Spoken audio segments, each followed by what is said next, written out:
சிலுவையும் நானும். நான் தான் கல்லறையை மூடிய கல் பேசுகிறேன். மனிதர்கள் பேசப்படுவதுண்டு, கல்லறைகள் பேசப்படுவதுண்டு. ஆனால் கல்லறையை மூடிய கல் பேசப்படுவது இங்கேதான். காரணம், நான் மனிதர்களால் மூடப்பட்டு தூதர்களால் திறக்கப்பட்டேன்.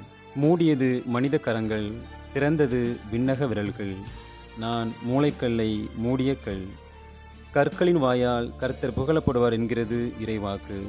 புரட்டப்பட்ட கல்லும் பாடியது உயிர்ப்பின் கீதம். இயேசு மடிந்து விட்டார் என்பதை சிலுவை பறைசாற்றியது. இயேசு விடிந்து விட்டார் என்பதை கல்லே பறைசாற்றுகிறது. புரட்டப்பட்ட கல் உயிர்ப்பை உறக்க சொன்ன முதல் அக்கிரிணை. நெற்றியில் எறியப்பட்ட தாவீதின் கல் கோலியாத்தை வீழ்த்தியது. வெற்றியில் புரட்டப்பட்ட கல்லறை கல் தாவீதின் மகனை வாழ்த்தியது. கற்கள் புரட்டப்பட வேண்டும், அப்போதுதான் மகிமையின் செய்தியை மன்னகம் உணரும்.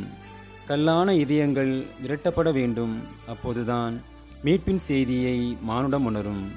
கடவுள் வெளியேற கதவுகள் தேவையில்லை, மனிதர் கண்டுணரவே கல்லும் புரட்டப்பட்டது.